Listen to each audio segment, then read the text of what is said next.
¿Es Canadá realmente una potencia mediadora y pacífica, o se ha convertido en el eje de un nuevo orden imperialista en América Latina? Actualmente, más del 50% de las mineras del mundo tienen su sede en Toronto o Vancouver, y su influencia en nuestra región es innegable. Hoy, en Historia y Economía, vamos a desglosar una de las investigaciones más polémicas de la década: Extractivismo a sangre y fuego, de Todd Gordon y Jeffrey Russell Weber. A través de este análisis exploraremos la tesis de los guantes del terciopelo y los puños de hierro para explicar la relación entre Ottawa y países como Honduras, Colombia, Perú y México. Sin embargo, no nos quedaremos solo con la visión de los autores. ¿Es este modelo una estrategia de despojo sistemático, como afirma el marxismo, o es la inversión extranjera el motor necesario para la estabilidad macroeconómica en el siglo XXI? Prepárese para un viaje profundo donde contrastaremos las denuncias de violencia y coacción con las defensas del libre mercado y la seguridad jurídica. Un debate necesario sobre la soberanía, la riqueza del subsuelo y el verdadero precio del desarrollo.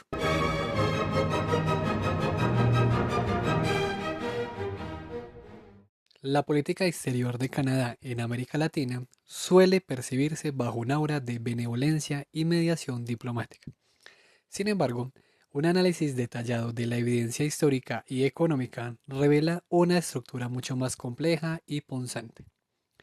Al examinar la obra de Todd Gordon y Jeffrey Weber, se identifica una tesis central que define este comportamiento como una estrategia de guantes de terciopelo y puños de hierro. Esta metáfora ilustra un proyecto imperialista diseñado para garantizar la expansión del capital canadiense mediante una combinación de diplomacia blanda y cuando la resistencia surge, coacción violenta. Los autores sostienen que esta conducta no es accidental, sino una necesidad sistémica para asegurar el avance de corporaciones multinacionales, particularmente en los sectores de la minería, las finanzas y el petróleo.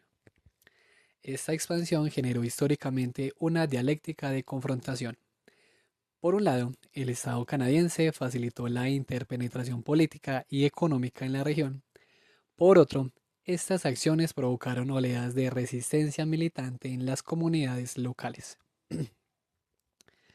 Los agravios ecológicos y la vulneración de derechos humanos derivados de la extracción de recursos se convirtieron en el motor de una oposición popular que el gobierno de Ottawa buscó neutralizar para proteger sus intereses. Para comprender esta dinámica resulta fundamental una actualización de la teoría del imperialismo. A diferencia del modelo colonial clásico, basado en la conquista territorial, el imperialismo contemporáneo opera mediante imperativos de mercado. El dominio se ejerció a través de las fuerzas financieras, la gestión de la deuda y el control de instituciones internacionales como el Fondo Monetario Internacional y el Banco Mundial. Un concepto clave en este proceso fue la acumulación por disposición. Bajo esta lógica, recursos que anteriormente eran públicos o comunales resultaron integrados al mercado mediante el fraude o la fuerza.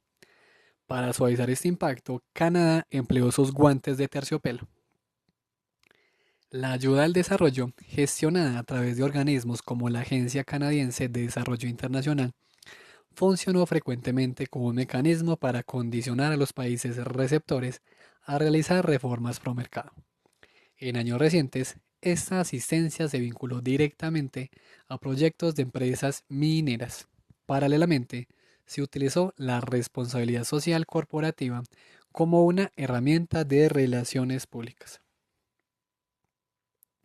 Mediante la construcción de pequeñas infraestructuras como centros de salud o canchas de fútbol, se intentó dividir las comunidades y obtener una aceptación cosmética de los proyectos, ignorando a menudo el derecho al consentimiento previo e informado. No obstante, cuando la diplomacia y persuasión fallaron, aparecieron los puños de hierro.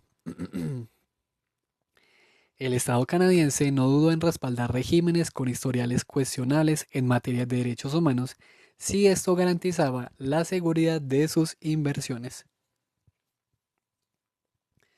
Un ejemplo notable fue el apoyo al gobierno surgido tras el golpe de Estado en Honduras en 2009 o la alianza estratégica con administradores en Colombia para proteger activos petroleros.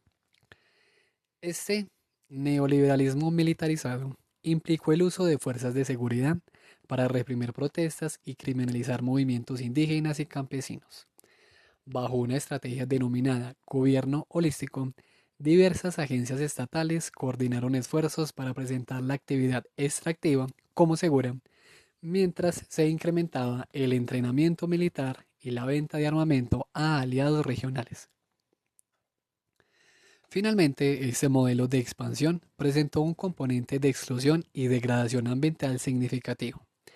Las tierras codiciadas por las mineras solían ser territorios indígenas, tratados bajo la noción de terra nullius o tierra de nadie. Quienes se opusieron a esta lógica fueron catalogados como obstáculos al progreso para justificar su desplazamiento. Desde el punto de vista ecológico, la búsqueda de rentabilidad transformó destructivamente los ecosistemas locales. La minería a cielo abierto y la contaminación de acuíferos representaron la externalización de costos ambientales hacia las poblaciones más vulnerables, consolidando un patrón donde la riqueza del hemisferio sur se extrajo para el beneficio del capital canadiense. La tesis de Gordon y Weber se inserta en una corriente crítica que desafía la excepcionalidad del capitalismo amable canadiense. No obstante, para obtener una visión integral, es necesario contrastar estos planteamientos con otras perspectivas académicas. Kim Richard Nosal ha argumentado tradicionalmente que la política exterior de Canadá se define más por ser una potencia media que busca el multilateralismo y la estabilidad internacional, sugiriendo que las acciones de sus empresas no siempre reflejan una política de Estado coordinada de forma malintencionada.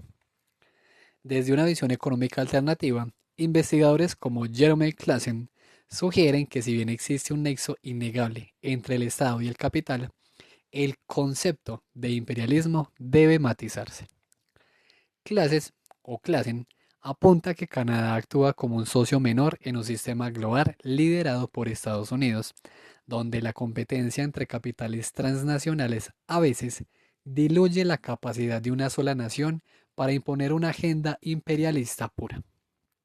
Asimismo, en el ámbito de la responsabilidad social corporativa, algunos analistas sostienen que aunque insuficiente, este marco ha permitido la creación de estándares internacionales que las comunidades pueden utilizar legalmente para exigir rendición de cuentas, algo que sería inexistente bajo un modelo de explotación puramente coercitivo. En la actualidad, el debate historiográfico y político se ha desplazado hacia la efectividad de los marcos regulatorios. Mientras Gordon mantiene una postura de escepticismo radical, otros sugieren que la evolución de la jurisprudencia en las cortes canadienses, que ahora permiten demandar a las corporaciones por abusos cometidos en el extranjero, marca un cambio hacia una mayor responsabilidad transnacional que la teoría del puño de hierro no previ que la teoría del puño de previo no que la teoría del puño de hierro no previo en su totalidad, no previo en su totalidad. A medida que se profundiza en la estrategia de expansión canadiense, el análisis de casos específicos permite observar cómo se materializan las teorías de la coacción y el beneficio corporativo. Un ejemplo paradigmático de esta dinámica se encuentra en los sucesos ocurridos en Honduras en el 2009. El quiebre del orden democrático en aquel año no representó únicamente una crisis política interna, sino que funcionó como el catalizador de una estructuración económica profunda que favoreció desproporcionadamente a los capitales extranjeros. El derrocamiento del presidente Manuel Zelaya en 2009 puso fin a un periodo de reformas que, aunque moderadas, resultaban amenazantes para las élites tradicionales y las corporaciones multinacionales. Entre estas medidas destacaban la gratuidad de la inscripción escolar y un aumento al salario mínimo, pero fue la propuesta de ley para prohibir la minería a cielo abierto lo que precipitó la ruptura. La respuesta de Ottawa ante el golpe de Estado fue inicialmente ambigua, pero evolucionó con rapidez hacia una legitimación activa del nuevo régimen. Canadá evitó exigir el retorno de la autoridad depuesta y en su lugar impulsó el acuerdo Tegucigalpa-San José, una maniobra diplomática que otorgó un barniz de legalidad a la administración golpista. Para normalizar las relaciones internacionales, el gobierno canadiense financió la Comisión de la Verdad y la Reconciliación. No obstante, este organismo fue interpretado por diversos analistas como una herramienta de lavado de imagen diseñada para estabilizar el entorno de inversión. Bajo este esquema, Canadá reconoció con celeridad resultados electorales cuestionados, priorizando la seguridad jurídica para sus empresas sobre la integridad del proceso democrático. Esta nueva normalidad inauguró una época de auge para el capital canadiense, sellada definitivamente con la firma del Tratado de Libre Comercio en 2011. En el sector minero, corporaciones como Goldcorp y Aura Minerals expandieron sus operaciones, a menudo enfrentando una tenaz resistencia comunitaria debido a la contaminación de mantos acuíferos y el impacto a la salud pública por metales pesados. Resulta relevante señalar que Canadá influyó directamente en la redacción de una nueva ley minera posterior al golpe, la cual eliminó restricciones previas y facilitó las concesiones. En el ámbito industrial, empresas como Gildan Activewear se consolidaron como los mayores empleadores privados, aunque bajo denuncias de condiciones laborales extremas que incluían jornadas de hasta 69 horas semanales, lo que en términos económicos representa una extracción intensiva de plusvalía a coste del capital humano local. Incluso el sector turístico con proyectos en zonas como Trujillo ha sido señalado por la adquisición irregular de tierras pertinentes al pueblo Garifuna, un proceso que la crítica describe como un desplazamiento forzoso de poblaciones ancestrales para fines comerciales. Estoy siguiendo el vocabulario de los autores, por lo menos en su planteamiento. Este escenario se sostiene mediante lo que puede definirse como un neoliberalismo militarizado. La acumulación de riqueza por parte de las multinacionales se aseguró mediante la fuerza estatal. Desde 2009 se documentaron asesinatos y detenciones arbitrarias contra activistas del Frente Nacional de Resistencia Popular y movimientos campesinos en regiones como el Bajo Aguán. En este contexto, el apoyo de Canadá fue tangible a través del entrenamiento y financiamiento de las fuerzas de seguridad hondureñas, a pesar de los informes sobre violaciones a los derechos humanos. En suma, el Estado hondureño pasó a funcionar como un garante coercitivo de las ganancias corporativas, con un respaldo sistemático de Ottawa, que antepuso los intereses económicos de su capital nacional a los principios de soberanía y derechos fundamentales. La interpretación de Gordon sobre el papel de Canadá en Honduras es compartida por investigadores como Tyler Shipley, quien en su obra sobre la política exterior canadiense sostiene que el apoyo al golpe no fue un error diplomático, sino una decisión calculada para proteger activos mineros que sumaban miles de millones de dólares. Para dimensionar esta cifra, el valor de las inversiones mineras canadienses en la región equivalía aproximadamente al 10% del Producto Interno Bruto de Honduras en aquel momento, una proporción que otorga un peso político inmenso a cualquier decisión corporativa. Sin embargo, desde una perspectiva de relaciones internacionales, académicos como Stephen Brown sugieren que la posición de Canadá fue más bien pragmática.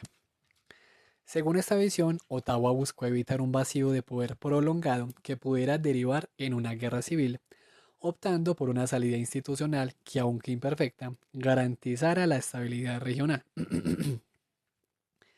Brown argumenta que la promoción del Tratado de Libre Comercio se vio como una herramienta de desarrollo a largo plazo bajo la premisa económica de que la inversión extranjera directa es el único motor capaz de reducir la pobreza en países con escaso ahorro interno, sobre todo si entendemos que la base del sistema capitalista es el capital. Por otro lado, la historiografía reciente, o no sé si la base, pero bueno, el capital es muy importante. Por otro lado, la historiografía reciente sobre los derechos de los pueblos indígenas, liderada por figuras como la relatora especial de la Organización de las Naciones Unidas, Victoria Tauli Corpus, ha validado la preocupación por el desplazamiento forzoso en Trujillo. Sus informes sugieren que el modelo de desarrollo impulsado en Honduras carece de sostenibilidad social al omitir el consentimiento libre, previo e informado. En la actualidad, el debate sigue abierto sobre si el crecimiento económico derivado de estas inversiones compensa los costos sociales y la erosión de la calidad democrática que el país experimentó tras la intervención diplomática y corporativa de 2009. Si el caso hondureño representó la legitimación de una ruptura democrática, la situación en Guatemala ilustra cómo el capital extractivo se asienta sobre las cicatrices de un conflicto armado y un genocidio. Para comprender la incursión canadiense en este territorio, es imperativo analizar cómo la transición de una guerra civil a una paz neoliberal no detuvo la violencia, sino que la transformó en una herramienta de control económico. La estructura social de la Guatemala contemporánea está marcada por el quiebre de 1954, cuando un golpe militar terminó con una década de reformas sociales. Este evento inauguró un régimen de contrainsurgencia que alcanzó su punto máximo crítico durante los problemas del 81, donde el Estado asesinó a más de 200.000 personas, en su gran mayoría indígenas mayas. Aunque los acuerdos de paz del 96 pretendían cerrar este capítulo, en la práctica facilitaron una reestructuración donde el desplazamiento forzoso de la guerra sirvió como base para un nuevo sistema de explotación de recursos. En este contexto, Canadá emergió como un actor dominante, convirtiéndose en el segundo inversionista extranjero más importante del país. Para el 2012, la hegemonía era casi absoluta. 16 de las 17 concesiones mineras activas pertenecían a capitales canadienses. Esta posición de dominio se cimentó sobre una arquitectura legal diseñada a medida. La ley minera del 97, redactada con el apoyo de la industria extranjera, redujo las regalías e impuestos a tan solo un 1%. Una cifra irrisoria si se considera que por cada 100 quetzales generados por la extracción de oro o plata, el Estado guatemalteco solo percibía un quetzal. A esto se sumó una diplomacia de choque liderada por la embajada canadiense. Funcionarios como James Lambert defendieron incondicionalmente a las empresas, llegando a presionar a las autoridades locales y financiando viajes para funcionarios públicos, con el fin de convencerlos de las bondades del extractivismo, mientras se desestimaba la oposición de los movimientos sociales. La implementación de estos proyectos ha dejado un rastro de crisis humanitarias y ambientales. La mina Marlin, propiedad de Goldcorp en el departamento de San Marcos, se convirtió en el símbolo de esta tensión. Se le acusó de contaminar fuentes de agua con arsénico y plomo, además de operar sin el consentimiento de las comunidades Mayamán y Zipacapense. La resistencia local no solo enfrentó la degradación del entorno, sino también la persecución judicial y el asesinato de líderes. Casos similares se replicaron en la mina Fénix, donde se documentaron ataques de guardias de seguridad contra la población quechua, y en el proyecto El Escobal, cuya imposición provocó que el gobierno de Otto Pérez Molina declarara un estado de sitio para reprimir las protestas. En todos estos episodios, el patrón fue el mismo. La seguridad privada de las minas actuó en coordinación con las fuerzas públicas para asegurar la continuidad de la operación. Lo que define la realidad guatemalteca actual es la dialéctica entre una resistencia indígena renovada y un neoliberalismo militarizado. Las comunidades mayas han utilizado el Convenio 169 de la Organización Internacional del Trabajo para realizar consultas comunitarias donde más de 700.000 personas votaron masivamente en contra de la minería. Sin embargo, el Estado respondió criminalizando estas expresiones, tratando a campesinos como grupos hostiles o terroristas. La seguridad se ha privatizado mediante el uso de milicias privadas o guardias blancas, mientras el ejército patrulla zonas de interés minero bajo el pretexto de la lucha contra el narcotráfico, protegiendo en realidad los activos de las multinacionales. La narrativa de Gordon y Weber sobre Guatemala encuentra eco en los trabajos de la geógrafa Catherine Nolen, quien ha documentado extensamente cómo las empresas canadienses operan en espacios de impunidad creados por el trauma de la guerra civil. Nolan sostiene que la riqueza generada por estas minas, que en el caso de la mina Marlin superó los 4.000 millones de dólares en ingresos totales durante su operación, no se traduce en desarrollo local, sino en un proceso de subdesarrollo activo donde la base de recursos naturales se agota para el beneficio exterior. Desde un ángulo diferente, economistas vinculados a organismos multilaterales defienden que la ley minera del 97 fue un intento necesario por atraer capitales en un periodo de posguerra donde el riesgo país era extremadamente alto.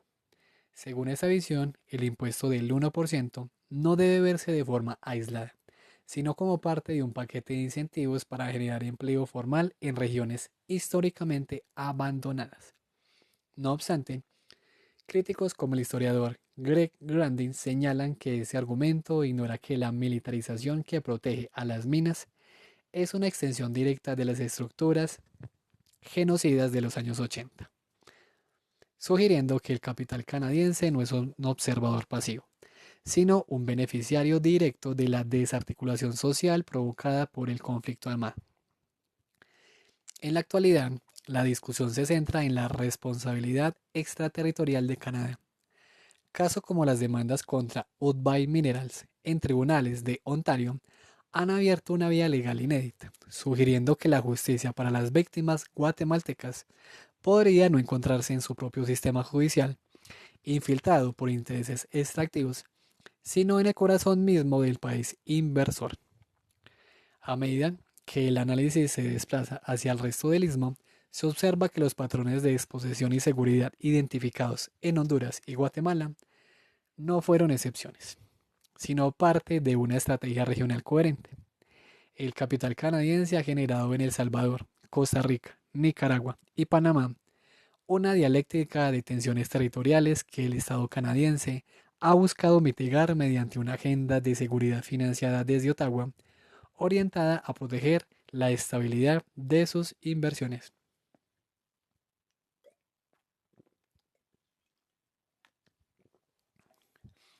En El Salvador, la confrontación se centró en la gestión de recursos vitales. Con una presencia dominante en la minería metálica a través de empresas como Pacific Rim e Intrepid Minerals y un fuerte control financiero mediante Scotiabank, los intereses canadienses chocaron frontalmente con la seguridad hídrica del país.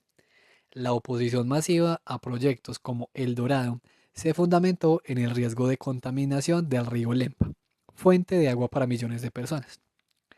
Entre 2009 y 2011, este conflicto derivó en el asesinato de 5 activistas antiminería en un entorno de impunidad.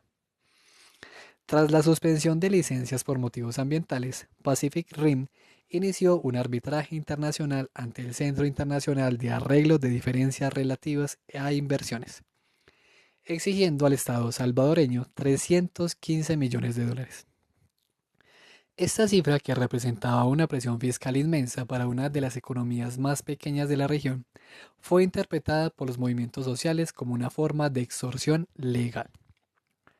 Costa Rica, frecuentemente percibida como una excepción demográfica, también experimentó estas tensiones con el proyecto Las Crucitas de la empresa Infinito Gold.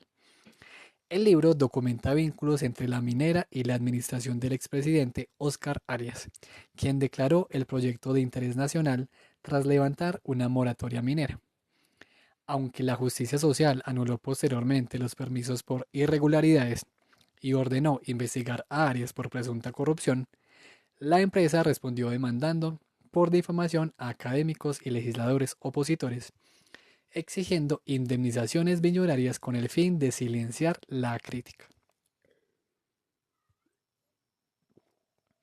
Por otro lado, en Nicaragua se observó un marcado pragmatismo por parte del gobierno de Daniel Ortega.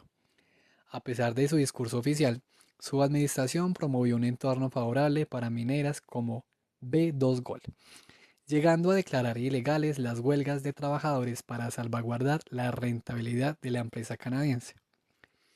En Panamá, la expansión extractiva afectó directamente la soberanía del pueblo Gabe Bugle. Los intentos por reformar la ley minera para beneficiar a empresas como Inman Mining provocaron represiones policiales que resultaron en la muerte de 2 personas en 2012. No obstante, la resistencia organizada logró una victoria significativa con la aprobación de una ley que prohibió la explotación minera en la comarca. Paralelamente, el gobierno de Martinelli se vio envuelto en escándalos de manipulación de acciones vinculados a la minera Petaquilla Minerals, subrayando la recurrente conexión entre el poder político local y el capital canadiense. Para sostener este entramado económico, Canadá impulsó una creciente securitización de su política exterior. En 2012, se anunciaron 25 millones de dólares canadienses para la Iniciativa Canadiense para la Seguridad en Centroamérica, destinados a financiar equipos de vigilancia, inteligencia y suministros para las fuerzas de seguridad de Guatemala, El Salvador y Honduras. Este modelo buscó exportar tácticas de control social bajo el pretexto de la lucha contra el narcotráfico, proyectando poder incluso mediante la apertura de una base militar en Jamaica. En última instancia, la estrategia de seguridad canadiense en el Istmo operó como una garantía coercitiva. Mientras los gobiernos que facilitaban el extractivismo eran tratados como socios, los movimientos de defensa de la tierra fueron catalogados como amenazas a la estabilidad regional. La tesis de Gordon y Weber sobre la securitización de la ayuda encuentra un punto de apoyo en los análisis de investigadores como Adam y Saxo, de la Oficina de Washington para América Latina, quien ha señalado que el entrenamiento militar extranjero en la región a menudo carece de mecanismos de supervisión de derechos humanos. Al destinar 25 millones de dólares a fuerzas con historiales de represión, Canadá asume un riesgo reputacional que los autores califican de complicidad estructural. Para dimensionar esta inversión, dicha cifra superaba en su momento el presupuesto anual de varios programas regionales de fomento a la agricultura familiar en el Triángulo Norte. En contraste, desde la perspectiva del realismo político, analistas como Fenn Osler Hampson argumentan que la política de seguridad canadiense responde a una necesidad legítima de fortalecer el Estado de Derecho en una región asolada por el crimen organizado. Bajo esta visión, la protección de las inversiones no es un fin imperialista, sino un subproducto de la creación de un entorno seguro que beneficia a toda la sociedad. Sin embargo, la crítica historiográfica reciente, liderada por autores como Lacey Abrego, subraya que esta seguridad es selectiva, pues protege el flujo de capital y mercancías mientras ignora la inseguridad humana de las poblaciones desplazadas por los proyectos mineros. El retiro de Pacific Rim de El Salvador, tras perder el laudo en 2016, es citado por algunos como una prueba de que las instituciones internacionales pueden funcionar. No obstante, para los teóricos del extractivismo, el hecho de que un país con recursos limitados tuviera que gastar millones en defensa legal frente a una corporación canadiense demuestra que la asimetría de poder sigue siendo la norma que rige las relaciones entre el capital del norte y la soberanía del sur. Al cruzar la frontera hacia el sur, la estrategia canadiense encontró en la región andina y particularmente en Colombia su escenario de mayor expansión y rentabilidad. Si en Centroamérica se observaron tácticas de choque, en el contexto colombiano se consolidó una integración estructural entre el capital financiero, la explotación de hidrocarburos y la ayuda al desarrollo. Todo ello operando sobre el trasfondo de un conflicto armado interno que facilitó el control territorial. La presencia canadiense en la región experimentó un salto cualitativo hacia finales de la primera década del siglo XXI. Para 2014, la agencia Export Development Canada Estableció una sede en Bogotá con el objetivo de blindar las inversiones en infraestructura y energía. Las cifras son elocuentes. Entre 2006 y el 2012, el flujo de capital canadiense hacia Colombia se cuadruplicó, escalando de 414 millones a 1.716 millones de dólares canadienses. Al cierre de 2013, la hegemonía era incontestable, pues 80 de las 98 propiedades mineras en etapa de exploración o desarrollo en suelo colombiano pertenecían a firmas del país del norte.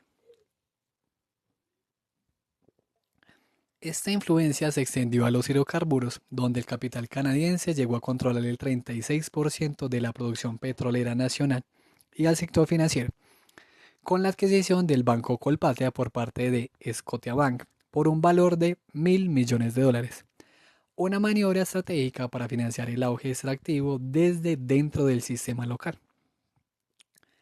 Este crecimiento económico no ocurrió en un vacío, sino que se nutrió de lo que el análisis denomina una economía de la represión. Bajo las doctrinas de seguridad de los gobiernos de turno, el Estado colombiano desplegó batallones mineroenergéticos dedicados exclusivamente a proteger la infraestructura de las multinacionales. Es un dato alarmante que el 80%, es un dato alarmante que el 80% de las violaciones de los derechos humanos y la mayor parte del desplazamiento forzado que afectó a 5 millones de personas ocurriera precisamente en las zonas de mayor interés minero y petrolero. En este entorno, Colombia se posicionó como el lugar más peligroso del mundo para el ejercicio de la actividad sindical. Conflictos emblemáticos ilustran esta realidad. Pacific Rubiales protagonizó en 2011 una crisis laboral en Puerto Gaitán, donde las protestas por jornadas de 18 horas y condiciones de insalubridad fueron contenidas mediante la intervención militar solicitada por la propia empresa.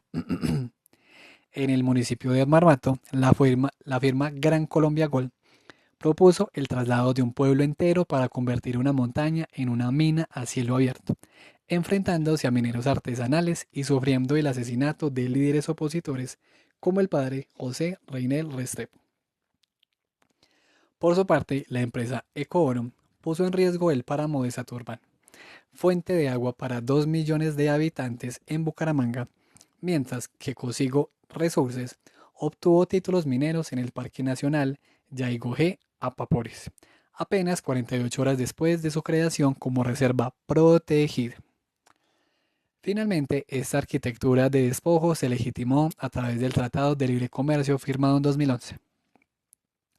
Para aplacar a la opinión pública en Canadá, se incluyeron cláusulas de, ¿qué?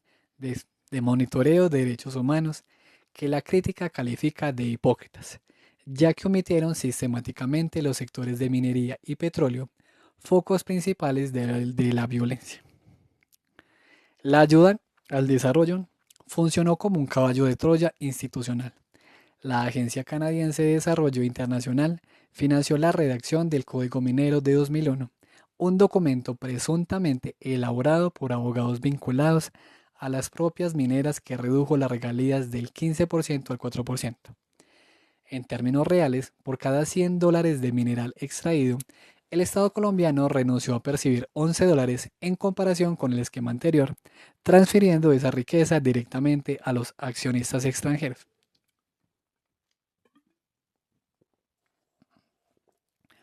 La interpretación de Gordon y Weber sobre Colombia se alinea con la teoría de la geografía del despojo del geógrafo David Harvey, aplicada al contexto andino por académicos como Mario Pérez Rincón.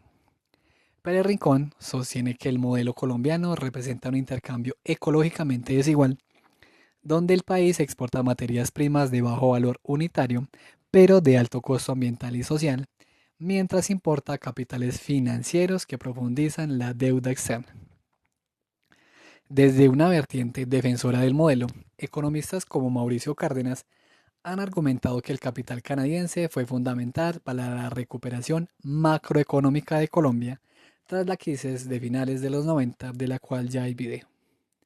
Según esta postura, el aumento de la inversión extranjera directa, que pasó de representar menos del 2% del Producto Interno Bruto a superar el 4% en el auge minero, permitió al Estado financiar programas sociales y mejorar la infraestructura vial.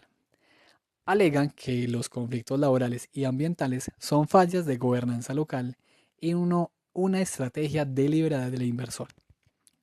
Sin embargo, la historiografía crítica contemporánea, representada por figuras como Renan Vega Cantor, rebate ese optimismo señalando que el crecimiento del Producto Interno Bruto no se tradujo en una mejora de los índices de Gini en las zonas mineras. Al contrario, regiones como el departamento de La Guajira o el Casanare presentan paradojas donde la riqueza del subsuelo convive con niveles de desnutrición y pobreza multidimensional superiores al promedio nacional. Para el que no sepa qué es el índice de Gini, es un índice que mide la pobreza. Entre más cerca estés de uno, más desigual es el país. Entre más cerca esté del cero, menos desigual es el país. En la actualidad, el debate se centra en la transición energética. Mientras las empresas canadienses buscan diversificar sus inversiones hacia minerales críticos como el litio y el cobre, las comunidades andinas cuestionan si este nuevo extractivismo verde repetirá los mismos ciclos de violencia y exclusión del siglo anterior.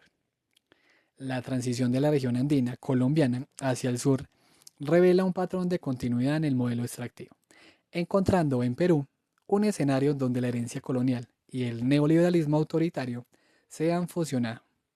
En este contexto, el capital canadiense no solo ha operado como un inversor económico, sino como un agente de reconfiguración territorial que ha profundizado las brechas de desigualdad y el estrés hídrico en las zonas de alta montaña.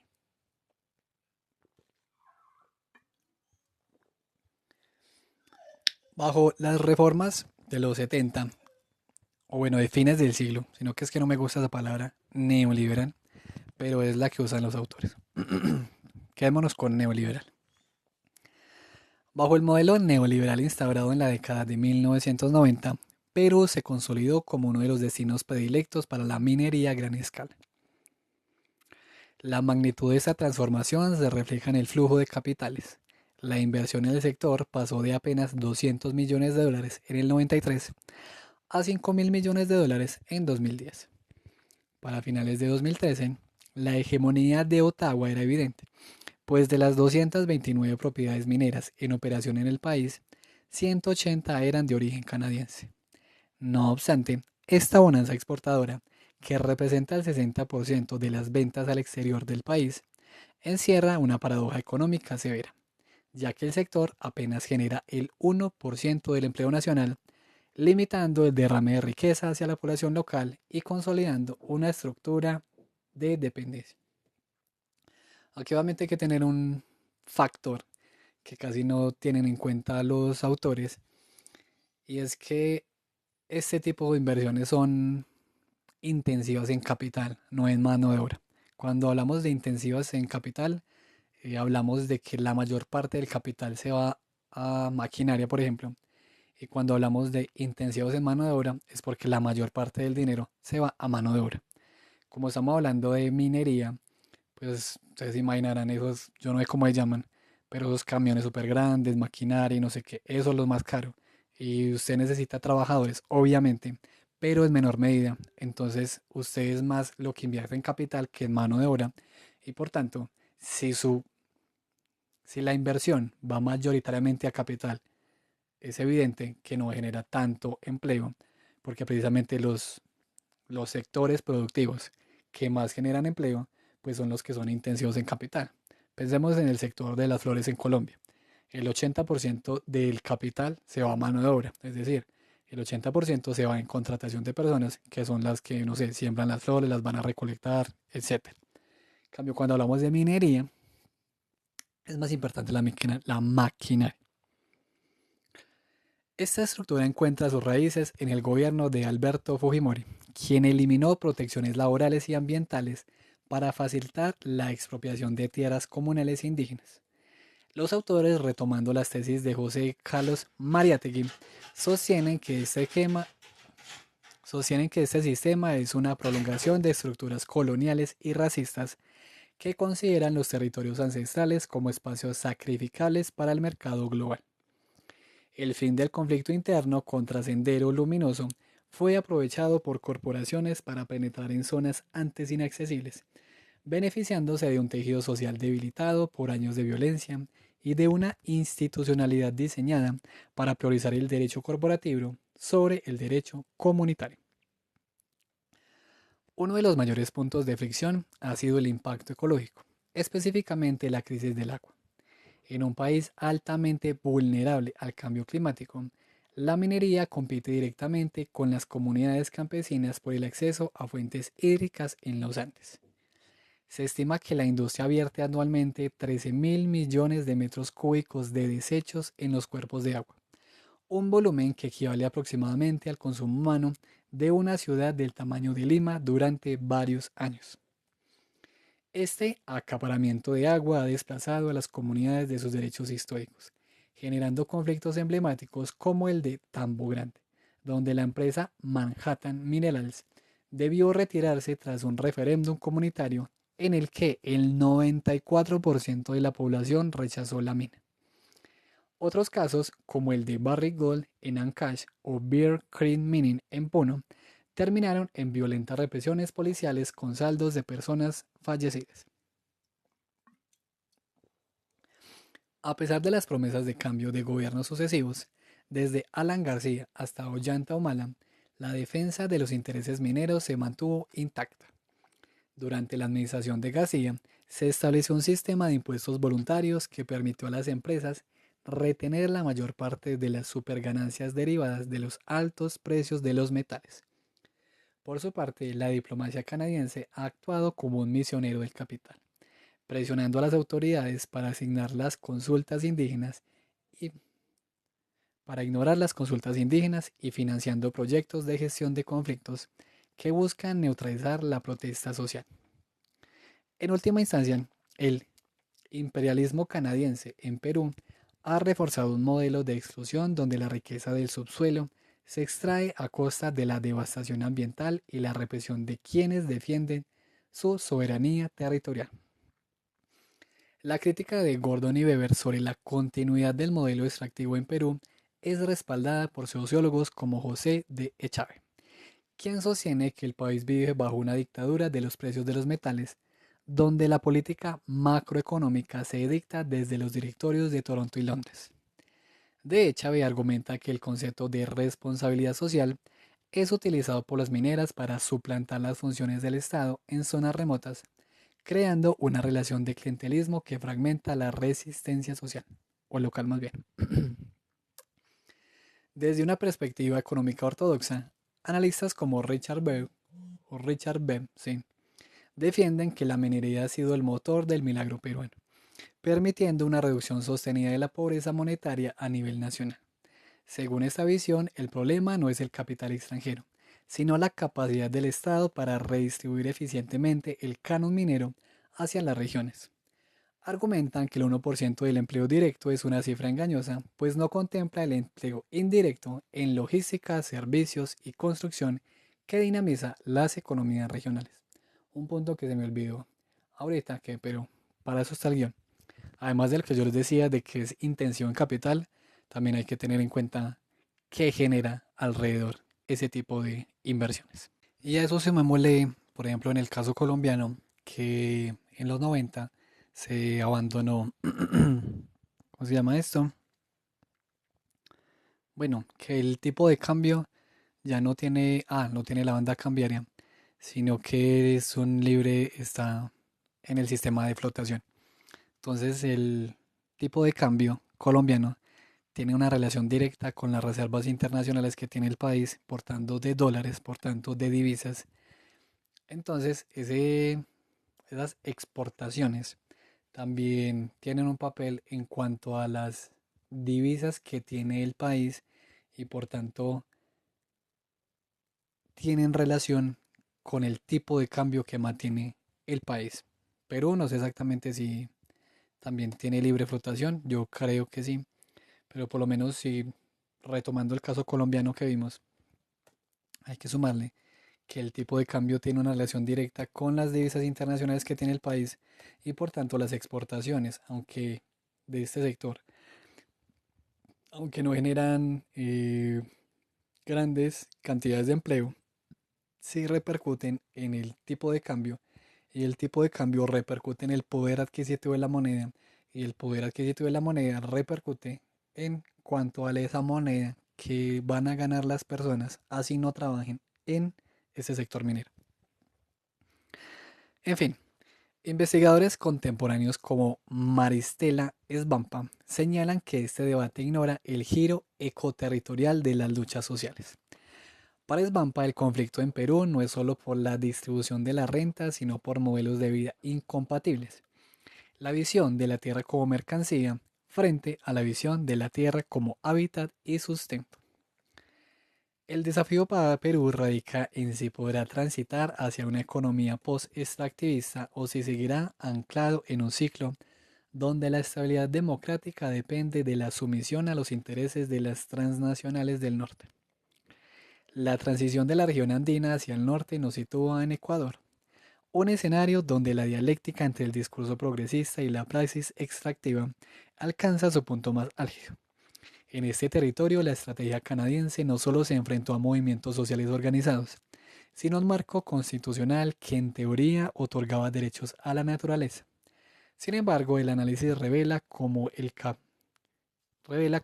caparazón diplomático de Ottawa y la voluntad política de la administración de Rafael Correa terminaron por pavimentar el camino para el capital transnacional. Otro punto que sería interesante tener en cuenta y que los autores no lo tienen en cuenta es lo que hablé alguna vez del mundo que está transitando a la multipolaridad y también el hecho de los, no sé, minerales críticos. Aunque sí, aquí no estamos hablando de minerales críticos como tal, pero si vemos a Europa y bueno, también Estados Unidos en algunos sectores, por lo menos en cuanto a las tierras raras, es precisamente la protección del medio ambiente, con la cual yo creo que muchos estamos de acuerdo. Pero en términos geopolíticos, em, ha provocado que China, si no recuerdo mal, el cobalto, sí creo que es el cobalto, el 80% del cobalto, el 60% del litio y el 98% de las tierras raras se procesan en China. ¿Por qué? Porque China no sigue los reglamentos ecológicos. Entonces, en términos geopolíticos, China casi que puede hacer un chantaje comercial al resto del mundo que le puede beneficiar a ellos en términos geopolíticos, porque los demás no tienen el acceso a las tierras raras, por ejemplo, y al procesamiento de ciertas cosas, porque tienen sus consecuencias ambientales.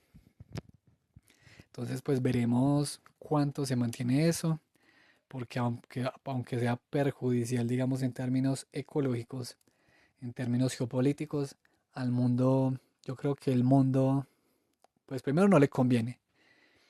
Y pues no sería una sorpresa que en el futuro cambie su postura para extraer, por ejemplo, tierras raras en suelo estadounidense, en suelo europeo, en fin, lo que viola los acuerdos actuales sobre, en términos ecológicos.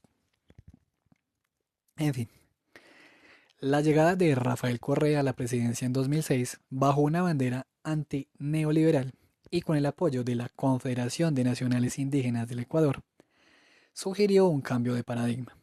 La Constitución de 2008, que integró el concepto de summa causai o buen vivir, fue un hito global. No obstante, esta fase de transformación social chocó rápidamente con los imperativos económicos del Estado. Correa, buscando financiar sus programas sociales, identificó en la minería a gran escala el motor necesario, calificando a los defensores de los territorios como izquierdistas infantiles que obstaculizaban el progreso nacional. Para Canadá, Ecuador representaba un país pivote. Aunque su industria minera estaba menos desarrollada que la de Perú o Chile, poseía un potencial geológico masivo. Hacia 2010, la inversión canadiense acumulada en el sector alcanzaba ya los 1.500 millones de dólares, con una proyección de crecimiento de 4.000 millones adicionales.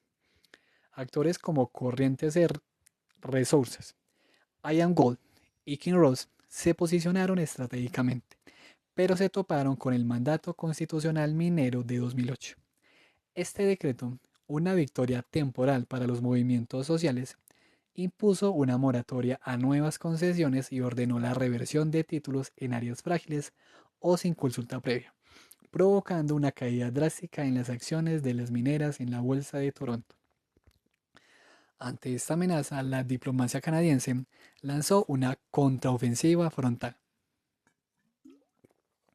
La embajada en Quito, junto con agencias como Recursos Naturales Canadá, presionó directamente al Ejecutivo para garantizar la seguridad jurídica de sus inversores. Esta, esta intervención fue tan profunda que funcionarios y ejecutivos canadienses participaron en la redacción de la Ley Minera de 2009. Si bien esta ley aumentó la recaudación estatal mediante regalías, superando el esquema neoliberal previo, su verdadero triunfo radicó en que institucionalizó la minería comercial a gran escala y otorgó al Ejecutivo la facultad de imponer proyectos sobre la voluntad de las comunidades locales. La resistencia no tardó en manifestarse, encontrando una respuesta represiva por parte del Estado. En la cordillera del Cóndor, el proyecto El Panguí de la empresa Ecuacorriente provocó choques violentos con la población suar. En el valle de Intac, comunidades campesinas se enfrentaron a ataques de grupos de seguridad vinculados a Hacendan Copper. En muchos de estos casos, el gobierno de Correa desplegó al ejército para desalojar a mineros artesanales locales, catalogándolos como ilegales para despejar el terreno a las grandes concesionarias canadienses. Así el discurso de minería responsable se convirtió en la narrativa oficial para legitimar un proceso de desposesión territorial protegido por la fuerza pública. La crítica de Gordon y Weber sobre el periodo de Correa se inserta en el debate sobre el neoextractivismo progresista. Eduardo Boudinot sostiene que estos gobiernos no rompieron con la dependencia de los recursos naturales, sino que la profundizaron mediante un mayor control estatal de la renta. Gudinas argumenta que aunque se mejoraron indicadores sociales de corto plazo, se sacrificaron los derechos de las minorías étnicas y la integridad de los ecosistemas, creando una trampa del desarrollo donde la soberanía nacional quedó subordinada a los precios de las materias primas. Y cuando no ha estado subordinada al precio de las materias primas. Desde una postura favorable a la gestión de Correa, economistas como van der Falconen han argumentado que el Estado necesitaba capturar esos recursos para salir del subdesarrollo infraestructural. Bajo esta lógica, la alianza con empresas canadienses fue un mal necesario para obtener la tecnología y el capital que el sector público no poseía. Defienden que a diferencia del pasado, la ley de 2009 permitió que una parte significativa de la renta minera se quedara en el país para financiar hospitales y escuelas, algo que la inversión puramente privada de los años 90 nunca garantizó. No obstante, la perspectiva de la ecología política representada por Alberto Acosta, quien presidió la Asamblea Constituyente antes de romper con Correa, recalca que el daño ambiental y social es irreversible. Acosta sostiene que la intervención diplomática canadiense fue un acto de injerencia que erosionó la democracia sustantiva de Ecuador. En la actualidad, el debate persiste, mientras las empresas canadienses continúan expandiéndose en proyectos como Fruta del Norte. La sociedad ecuatoriana sigue dividida entre la promesa de la riqueza mineral y la defensa de un modelo de vida basado en la conservación y la plurinacionalidad. El análisis de la política exterior canadiense alcanzó un punto de ruptura ideológica al abordar el caso de Venezuela. A diferencia de las intervenciones de Honduras o Guatemala, donde el objetivo primordial era la obtención de concesiones, en el territorio venezolano la estrategia de Ottawa se transformó en una lucha geopolítica por la preservación de la ortodoxia neoliberal. Para los autores, la hostilidad del Estado canadiense no radicó en una preocupación genuina por la calidad democrática, sino en el riesgo que representaba el proceso bolivariano como un modelo de autonomía regional capaz de disputar la hegemonía del capital del norte. A pesar de la retórica confrontativa del gobierno de Hugo Chávez, Venezuela se mantuvo durante años como un destino relevante para la inversión canadiense, especialmente en los sectores de minería y petróleo.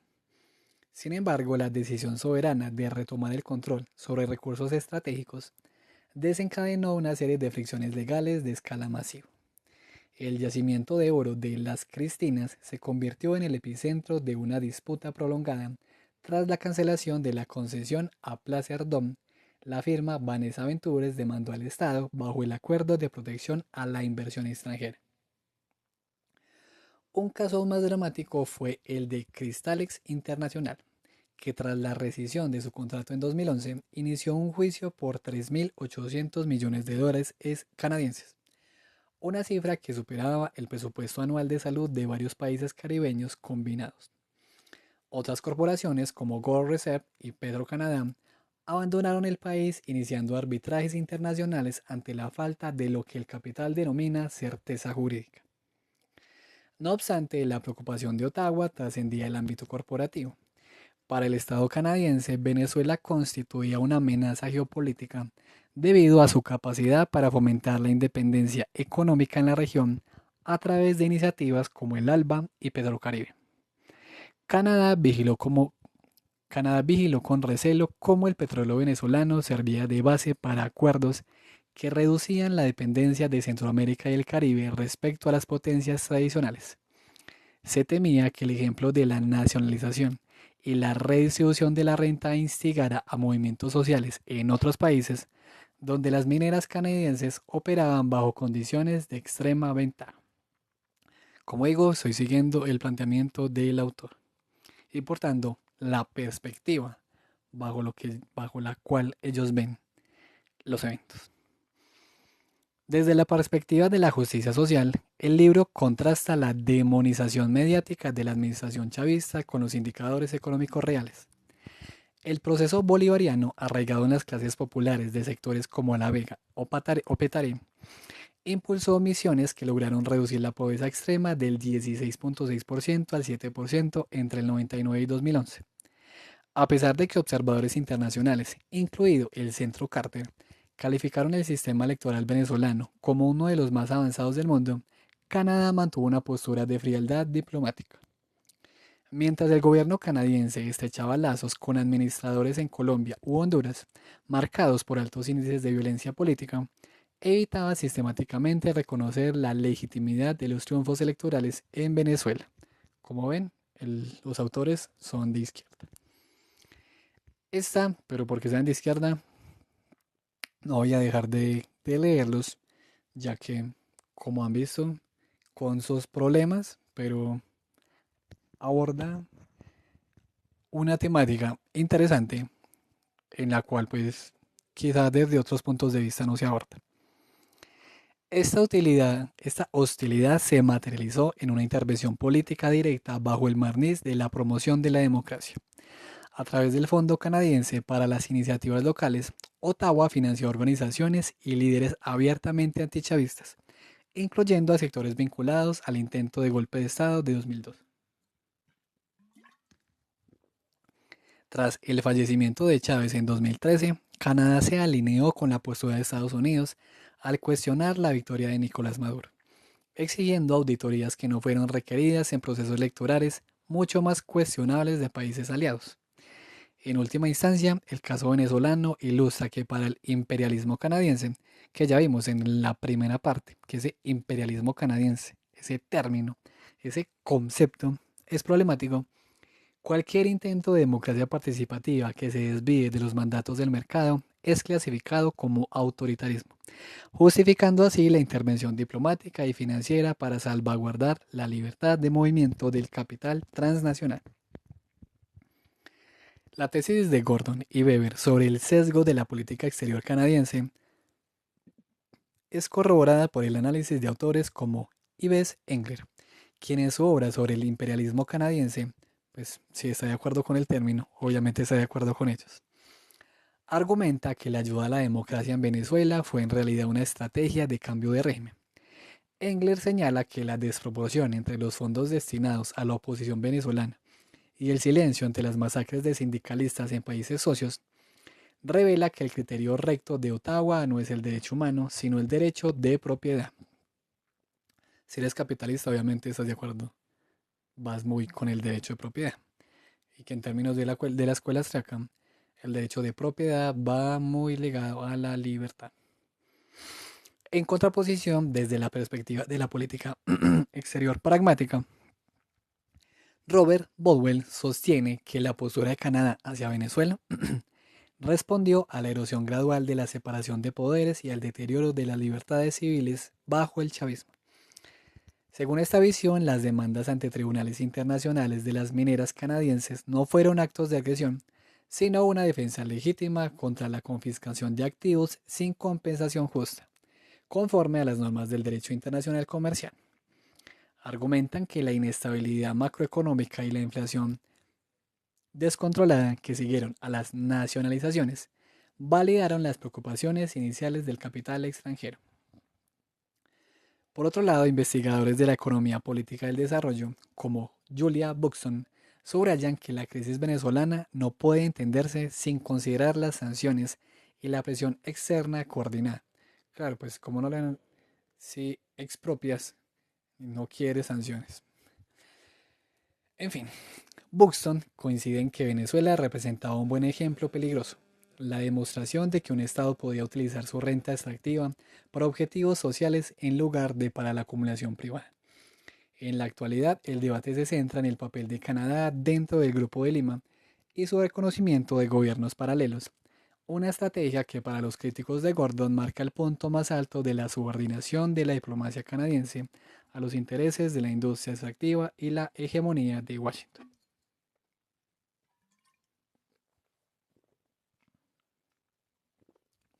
Al analizar la, al analizar la arquitectura de la intervención canadiense en la región andina, se revela una estructura dual que los autores denominan un ejercicio de cinismo.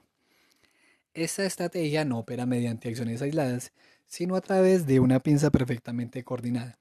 Por un lado, la promoción de una democracia de corte liberal que encauce las demandas sociales hacia el mercado, y por otro, una política de seguridad que blinde la infraestructura extractiva mediante el fortalecimiento de los aparatos represivos locales.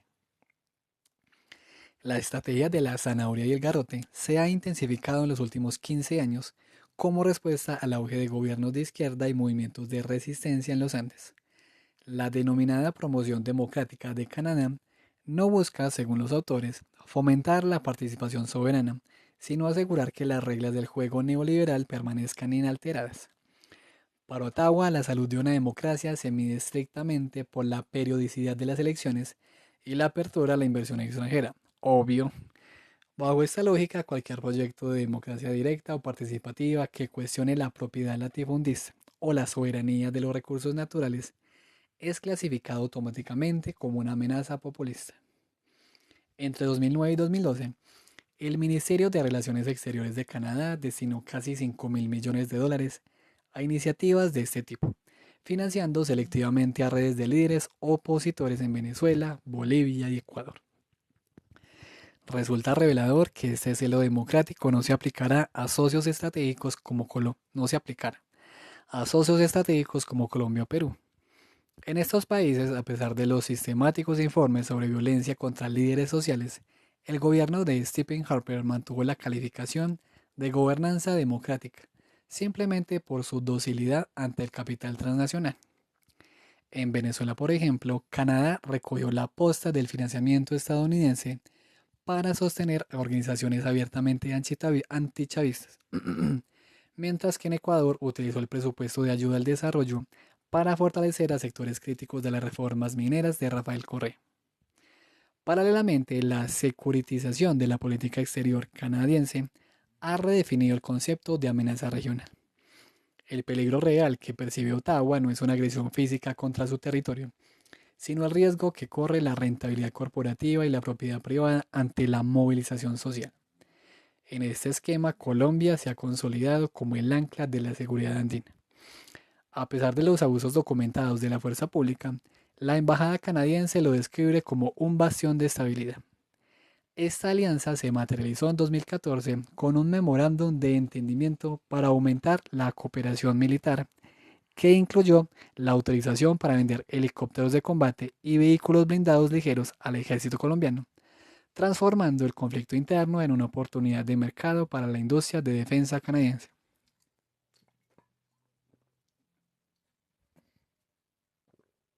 La industria de defensa canadiense. Esta proyección de poder se extiende a otros puntos estratégicos. En Perú, Canadá ha profundizado los vínculos de defensa mediante la venta de aeronaves de uso militar, mientras que en Jamaica la apertura de una base militar responde a la necesidad de reaccionar ante cualquier situación de inestabilidad en el Caribe, donde el capital canadiense es la fuerza económica dominante. En conclusión, la narrativa sobre la democracia y la seguridad funciona como un caparazón ideológico. Los gobiernos que facilitan el extractivismo, por violentos que sean, son presentados como socios democráticos, mientras que las comunidades que defienden su territorio son criminalizadas como amenazas a la seguridad regional, asegurando así el flujo ininterrumpido de superganancias hacia el norte. La tesis de Gordon y Weber sobre la democracia como herramienta de mercado coincide con William Robinson en su teoría de la promoción de la poliarquía.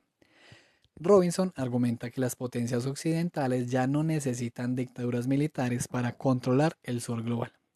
En su lugar prefieren democracias limitadas, donde las élites locales compiten por el poder mientras mantienen intactas las estructuras económicas transnacionales. Para dimensionar el impacto de estos 5 millones de dólares en promoción democrática, debe Debe considerarse que dicha cifra equivale al financiamiento total de cientos de pequeñas radios comunitarias y organizaciones de base que fueron neutralizadas por estas redes de oposición financiadas desde el exterior. Desde la vereda opuesta, analistas de seguridad como David Platt defienden que la cooperación militar con Colombia y Perú es esencial para la lucha contra el crimen transnacional y el narcotráfico. Sostienen que el equipo militar canadiense, como los helicópteros y aviones vendidos, son herramientas logísticas que también se utilizan en tareas de rescate y ayuda humanitaria. Según esta visión, la estabilidad de los contratos mineros es una precondición para que el Estado tenga los recursos necesarios para combatir a los grupos armados ilegales que realmente desestabilizan la región. La influencia de Canadá se extiende con fuerza hacia el Cono Sur y el Caribe. En Chile, el proyecto Pascualama de Barrick Gold se convirtió en un símbolo de la devastación ambiental por la afectación de glaciares y la omisión de consultas a pueblos originarios. En Argentina, la influencia política de estas corporaciones ha sido tan profunda que se ha acuñado el término veto Barrick para describir la parálisis de normativas ambientales que afecten sus intereses, un poder que llegó incluso a la coacción física contra funcionarios estatales que intentaron regular el sector. México, por su parte, alberga una presencia abrumadora. El 70% de las empresas mineras extranjeras en suelo mexicano son canadienses. Allí, la embajada ha mantenido una defensa cerrada de estas firmas, incluso ante casos de asesinatos de activistas como Mariano Abarca. Similar escenario se observa en la República Dominicana, donde la mina Pueblo Viejo ha sido objeto de denuncias por envenenamiento de trabajadores y despojo de tierras. Para los autores, estos no son incidentes aislados de manzanas podridas, sino rasgos constitutivos de una potencia imperialista secundaria. Bajo una lógica ecológica y racial, el imperialismo canadiense transforma los ecosistemas regionales y trata a los territorios indígenas bajo el concepto colonial de terra nullius o tierra de nadie. Esta penetración es posible gracias a una estrategia de gobierno holístico donde agencias como Relaciones Exteriores, la Agencia de Desarrollo y los Ministerios de Defensa y Salud coordinan sus esfuerzos para blindar la propiedad privada. En este esquema, la responsabilidad social corporativa se revela como una herramienta cínica. Pequeñas prebendas entregadas a las comunidades a cambio de su total sumisión a los intereses extractivos. Este proceso ha derivado en un neoliberalismo militarizado. Ante el aumento de la demanda global de materias primas, la región ha retornado a su rol histórico de proveedor primaria, pero bajo condiciones de seguridad extrema. Pues no sé si, como digo, son los autores, pero la región ha retornado a su rol histórico, y es que alguna vez pasó de ahí. Y lo otro es Iba a decir algo más, pero se me olvidó. Ah, y lo otro es que, claro, eh, obviamente los países desarrollados se benefician pues de todos esos productos, pero pues no es que Sudamérica no use productos mineros. Canadá ha contribuido activamente a este escenario mediante el entrenamiento, financiamiento y venta de armamento a los aparatos de seguridad en países que ya vimos como Colombia, Perú y Honduras. El libro concluye que existe una hipocresía estructural en el discurso pro democracia de Ottawa que en la práctica se traduce en una influencia negativa para la vida del latinoamericano de a pie. No obstante, la obra cierra con una nota de resistencia. La autoorganización de las comunidades frente a la dominación internacional representa la única vía para alcanzar la justicia social y la sustentabilidad ecológica. La conclusión de Gordon y Weber se inserta en el debate contemporáneo sobre la nueva dependencia de América Latina. Teotonio dos Santos ya advertía que el desarrollo de los países centrales dependía del subdesarrollo de la periferia. En el caso canadiense, la magnitud es notable. Para el año 2013, los activos mineros de Canadá en América Latina superaban los 53 mil millones de dólares. Para dimensionar esta cifra, dicho monto equivale a más del doble de las reservas internacionales totales de países como Chile en ese mismo periodo, lo que explica la asimetría de poder en las negociaciones bilaterales.